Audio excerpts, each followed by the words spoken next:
approximately 30 days to complete.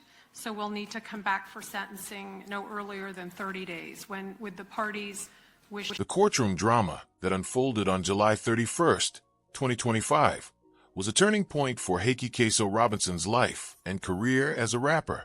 The 26-year-old ATK artist had just been found guilty of first-degree murder in the killing of Charles Lil Buck McCormick Jr., a case that shook the streets of Jacksonville to its core.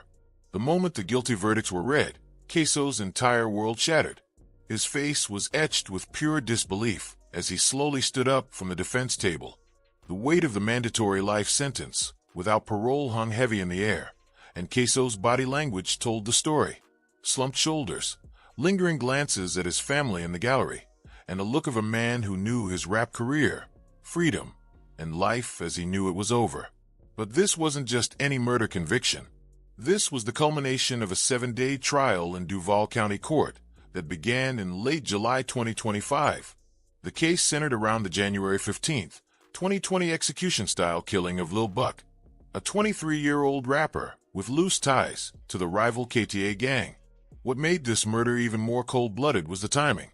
It happened exactly 1 year to the day after Ksoo's half-brother, Willie Boss Goon Addison, was gunned down, making it clear that this wasn't random violence, but calculated revenge. The evidence against Ksoo was overwhelming, painting a picture of premeditated murder that would make even the hardest street soldiers cringe. Prosecutors presented dash cam footage showing the shooter chasing and firing at McCormick, with the victim trying desperately to escape before being gunned down in broad daylight.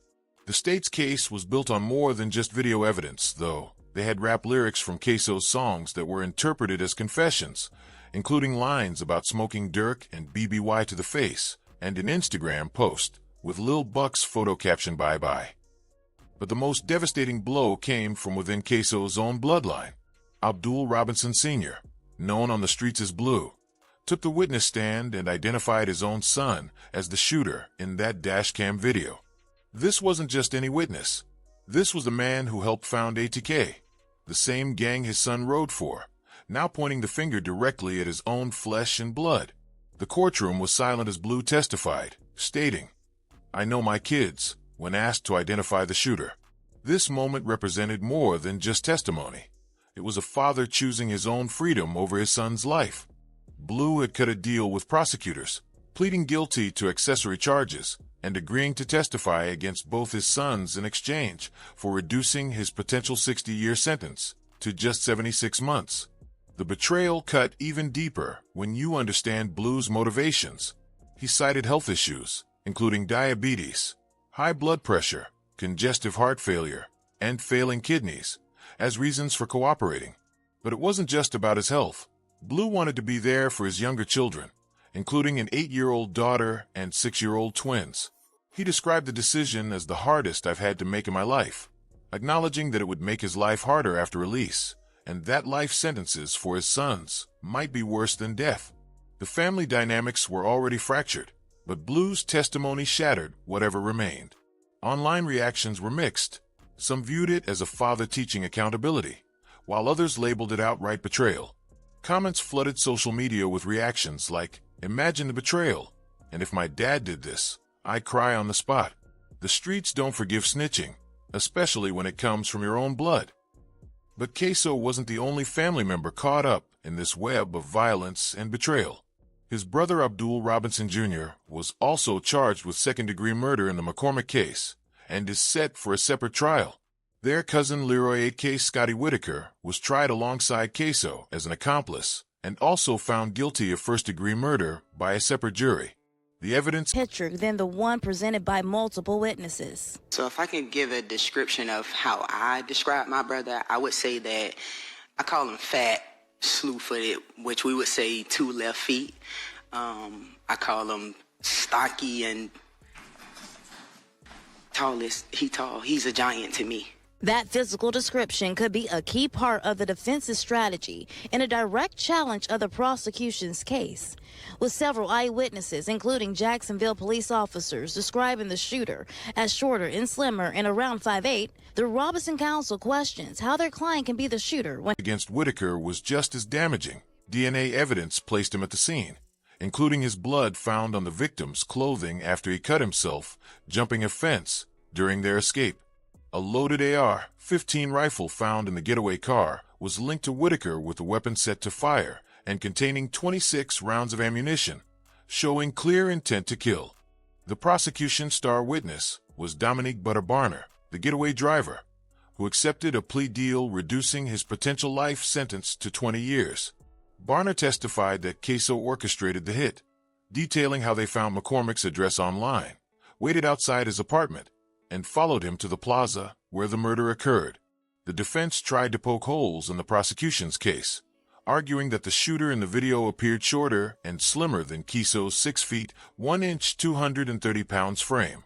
They also challenged the credibility of witnesses like Barner, noting his history of lying to police and multiple plea deals. But the mountain of evidence was too overwhelming: fingerprints, DNA, cell phone data, and most damaging of all, his father's testimony. Sentencing is scheduled for the week of September 8, 2025, where Ksoo will officially receive his mandatory life sentence without the possibility of parole. But this conviction is just the beginning. He still faces another trial for the 2019 murder of 16-year-old Adrian Bibby Gaynor Jr., where he could potentially receive another life sentence. The courtroom reactions captured in viral clips showed the raw emotion of a young man watching his life slip away. But they also revealed something deeper about the fractured state of Jacksonville's most notorious gang family. The same streets that made Ksoo a local legend were now demanding their pound of flesh. The very family members who helped build ATK were the ones tearing it down from within. The betrayal, the violence, the endless cycle of revenge, all leading to this moment where a father had to choose between his freedom and his son's life. And he chose himself. This wasn't an isolated incident.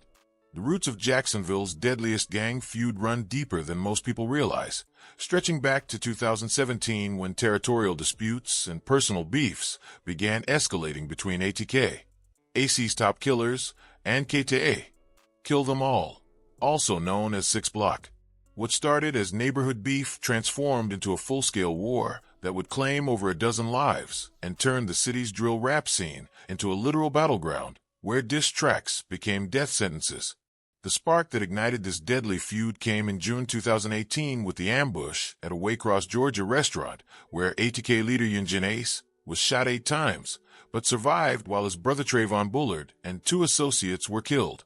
KTA was immediately blamed for the hit, and the streets knew this wasn't going to slide. The killing of Willie Boss Goon Addison later that year in a drive-by shooting after a rap event really set off the powder cake. Willie wasn't just another street soldier. He was Ksoo's half-brother and a respected figure in ATK. His death would fuel a revenge campaign that's still claiming lives today. The first major retaliation came in February 2019 when 16-year-old Adrian Bibby Gaynor Jr., a KTA-affiliated rapper, was shot over 60 times at Hilltop Village Apartments.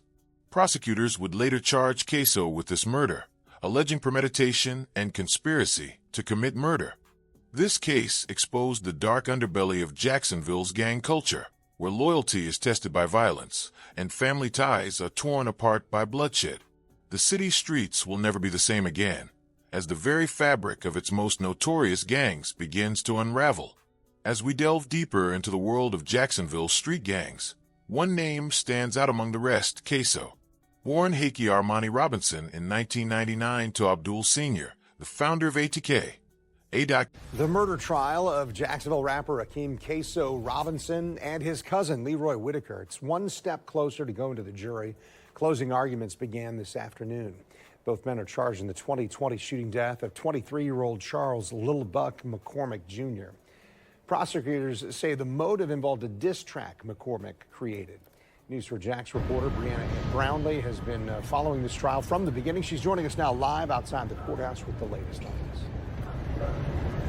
Yes, it was a day full of disruptions in the courtroom. The killers and his family of notorious gang affiliates. Ksoo was destined for a life of violence from the very beginning. Growing up on Jacksonville's north side, where survival depended heavily on the color you claimed and the family name you carried, young Hakeem learned the rules of the game before he could even tie his shoes. The Robinson household was no ordinary family situation. Ksoo's older half-brother Willie Addison, Boss Goon Addison, and brother Abdul Jr. were already entrenched in ATK operations, making their home on Normandy more like a safe house for gang activities than a place where kids played video games or did homework. This environment would have a profound impact on Ksoo's future. The pivotal moment that shaped Ksoo's path toward violence and revenge came with the 2018 killing of Willie Addison in a drive-by shooting after a rap event.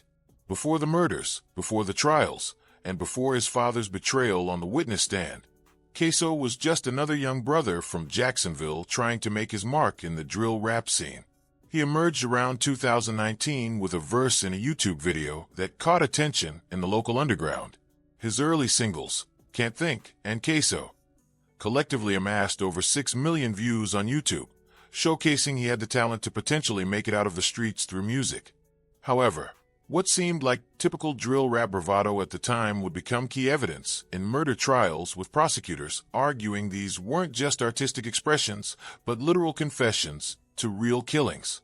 Ksoo's alleged involvement in both Bibby's 2019 murder and Lil Buck's 2020 killing represented a significant escalation in the violence, transforming personal grief into widespread retaliation. His family's deep involvement with Father Abdul Sr. as ATK's founder and brother Abdul Jr., also facing charges, showed how this wasn't just gang business but family business. The feud reached its bloody climax on June 23, 2024, when Foolio was ambushed and killed during his 26th birthday celebration in Tampa. The aftermath saw 5 suspects arrested by late July 2024: Isaiah Chance, Alicia Andrews, Sean Gath, Rashad Murphy, and Davian Murphy. Evidence included surveillance footage showing the shooters, cell phone data tracking Foolio's movements, and social media posts linking the suspects to the murder. But even with Foolio's death, the war continues. Young Gene Ace remains active in music, denying involvement in Foolio's murder despite facing potential RICO scrutiny for gun charges in Jacksonville Beach in April 2024. Hours after Foolio's death, Ace released Do It, a track many interpreted as mocking the killing. Spina Bins and Wape Chapoa remain active in the rap scene, continuing to release music amid ongoing scrutiny. Fast Money Goon maintains a lower profile, but continues collaborations with ATK members. The surviving members of both sides continue to trade threats and dices through social media, ensuring this cycle of violence is far from over. The human cost of this war extends far beyond the headlines. Jacksonville authorities continue monitoring for retaliation following Foolio's death, knowing each death demands another in the streets' twisted logic. Families are torn apart, mothers bury their children, and a whole generation of young black men from Jacksonville are either dead, in prison, or living in constant fear. This wasn't just gang beef, but a war that consumed everything it touched, turning rap music into evidence, social media posts into confessions, and family loyalty into the ultimate betrayal. The ATK versus KTA rivalry didn't just shape Jacksonville streets. It reshaped how law enforcement approaches drill rap and social media in criminal cases. Lyrics and posts are now regularly used as evidence in murder trials across the country. From the cradle to the cage. Today, from a 2-hour delay because of witnesses and technical issues from the court causing audio issues during testimony as well as closing arguments. And in a surprising twist, someone from the Robinson family was banned from the courtroom because they were live streaming testimony. However, despite all this, closing arguments did happen, but this was after Hakeem Robinson's older sister took the stand to defend her baby brother. Hell no. This was the immediate reaction from Hakeem Robinson's older sister when she first saw the photo of the Ksoo's journey represents a stark reminder of the devastating consequences of this war. As we reflect on the life sentence given to Ksoo for his role in the deaths of multiple individuals, it becomes clear that his story is not just about one person, but about the systemic issues plaguing Jacksonville. The city's streets will never be the same again, as the very fabric of its most notorious gangs begins to unravel.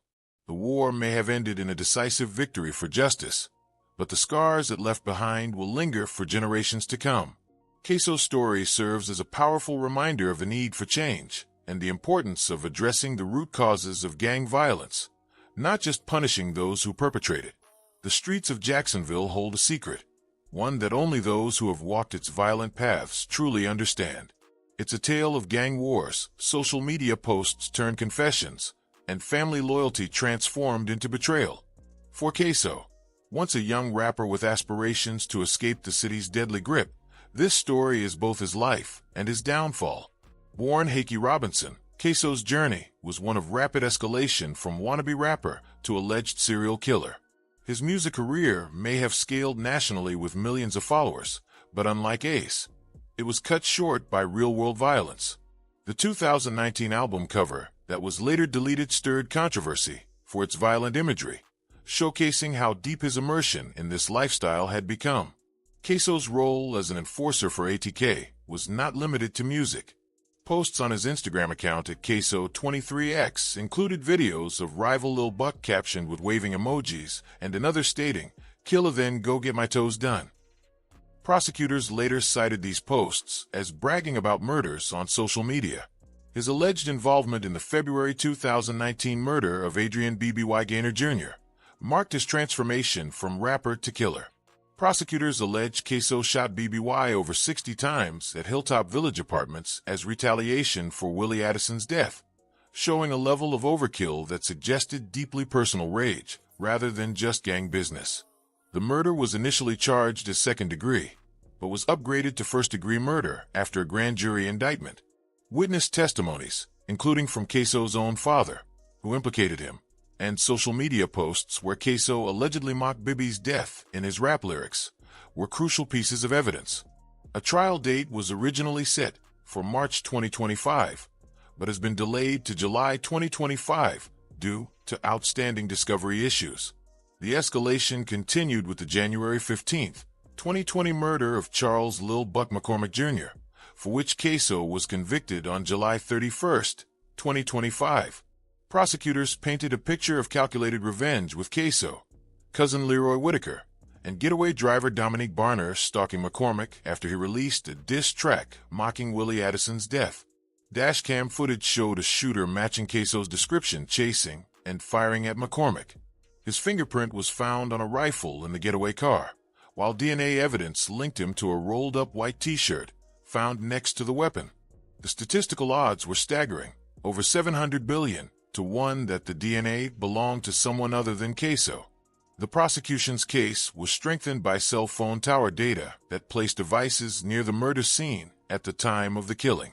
Though they couldn't definitively prove it was Ksoo's phone, the data showed suspicious activity patterns, with his main phone going silent for 6 hours around the time of the murder from 7:11 a.m.m. to 1:10 p.m.m. on January 15, 2020.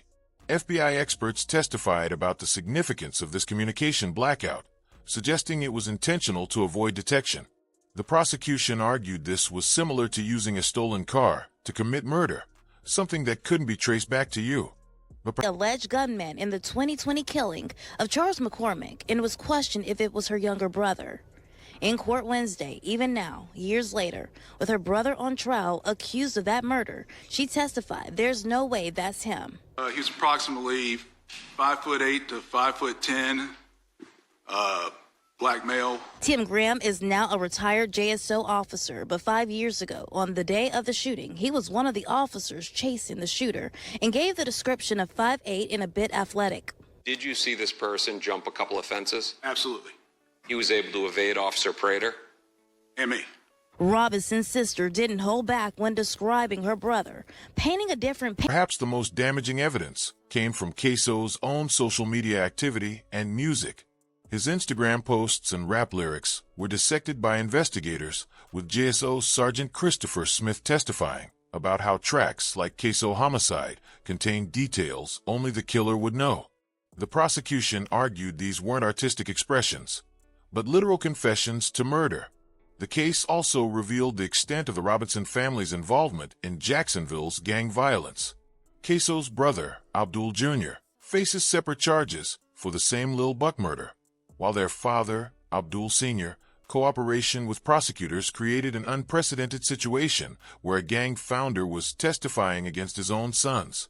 The family's deep entanglement in ATK operations showed how this wasn't just gang business, but literally family business. Blue's role as ATK founder meant he had intimate knowledge of the organization's activities, making his testimony particularly devastating. Ksoo's music career effectively ended with his September 2020 arrest. No new releases have emerged since his incarceration, though his case and lyrics remain focal points in discussions about drill rap's role in real-world violence. His songs contributed to viral tracks like Who I Smoke that gained 33 million views, though his direct contributions were less prominent than those of Young Ace or Spinabins. The irony of Ksoo's situation isn't lost on those who followed his brief career. Here was a young man with legitimate musical talent, someone who could have potentially used rap as a way out of Jacksonville's violent streets. Instead, he chose to use his platform to celebrate and document real murders, essentially creating a trail of evidence that prosecutors would later use to put him away forever.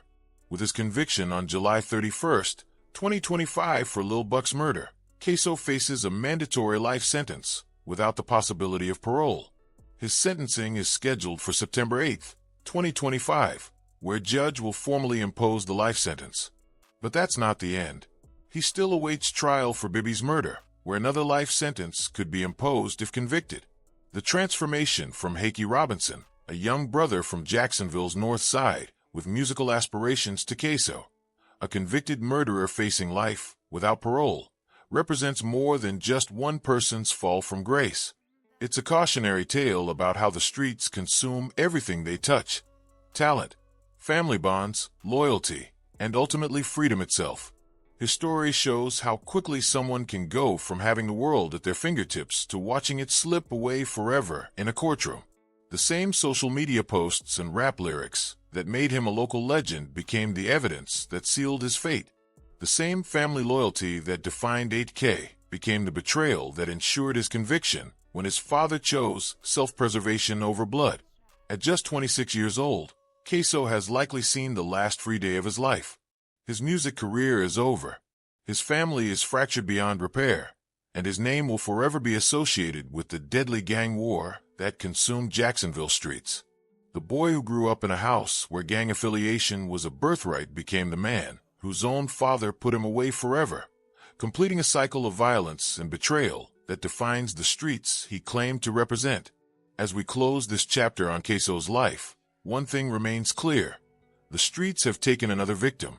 The legacy of Ksoo serves as a stark reminder of the destructive power of gang culture and the devastating consequences of choosing violence over redemption. As Ksoo sat in the courtroom, his eyes fixed on the judge's bench, a sense of resignation washed over him. The same streets that once celebrated him as a local legend now whispered his name with a mix of fear and disgust.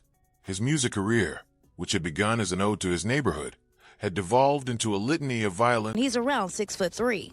And keep in mind, shooter doesn't stop, say measure me. He's running and gunning.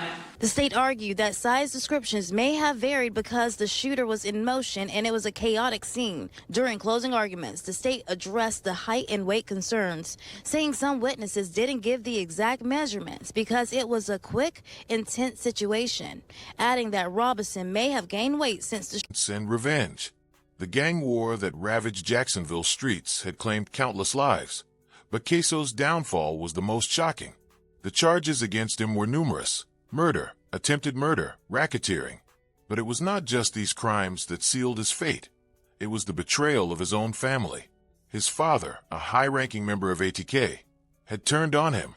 The loyalty and camaraderie that defined their bond now felt like a distant memory. In its place stood a cold, hard truth. Ksoo's music and message had become too radical for his own family to stomach.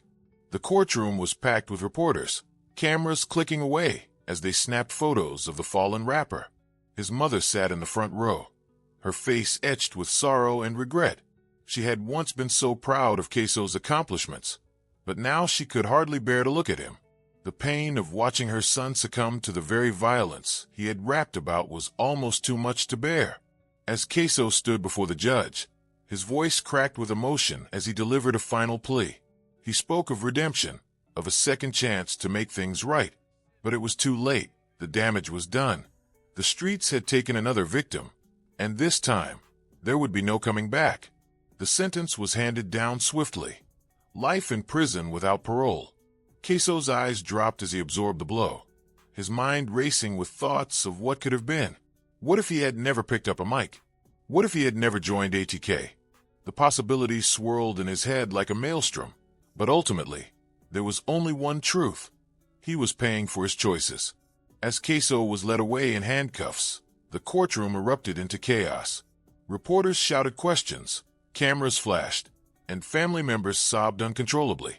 Amidst the bedlam, Ksoo's mother rose from her seat, her eyes fixed on her son as he disappeared behind the prison doors. The sentence marked the end of an era for Jacksonville's music scene. The gang war that had fueled Ksoo's rise to fame had also led to his downfall. But as the city struggled to come to terms with its latest tragedy, one thing remained clear. Ksoo was just a statistic in a long line of victims. The streets had claimed another soul, and the music that once celebrated their power now served as a haunting reminder of what happens when violence prevails. As Ksoo disappeared into the depths of the prison system, his family and friends were left to pick up the pieces of a shattered legacy. The boy who grew up in ATK's shadow had become a man lost to its darkness.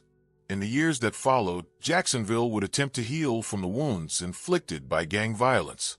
New initiatives would spring up, aimed at providing alternatives to a life of crime for young people like Ksoo. But as the city moved forward, it could not shake the feeling that the damage was already done. Ksoo's story served as a stark reminder of the devastating consequences of choosing violence over redemption. His music had once been a beacon of hope for those trapped in the cycle of gang life, but ultimately, it became a testament to the destructive power of the very world he sought to represent. As the years passed, Ksoo would become a name etched into the history books, a cautionary tale about the dangers of gang culture and its devastating impact on individuals and communities. But for those who knew him best, his story remained a painful reminder of what could have been if only choices had been made differently. The legacy of Ksoo serves as a stark warning that the streets may claim you, but they will never truly set you free. As Ksoo's story serves as a stark reminder of the devastating consequences of choosing violence over redemption. His music had once been a beacon of hope for those trapped in the cycle of gang life, but ultimately, it became a testament to the destructive power of the very world he sought to represent. The legacy of Ksoo serves as a stark warning that the streets may claim you, but they will never truly set you free. Charles was? I did. How close would you say you got to him? All the way to him. And what did you see?